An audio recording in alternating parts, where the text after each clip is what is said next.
ng ating kampyong si Baki Fuma ay walang iba kundi ang mapangis na si Hao Anchen.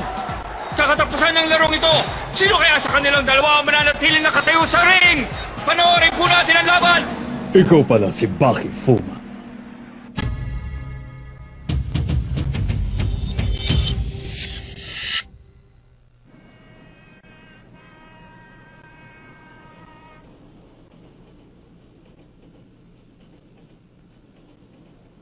Inay!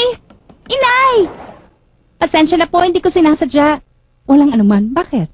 Nakita po ba din niyo si Baki? Gusto ko na kasing kunin yung notebook na hiniram niya sa akin eh. Pasensya ka na anak, hindi ko siya napansin eh. Sigurado nag-ensayo na naman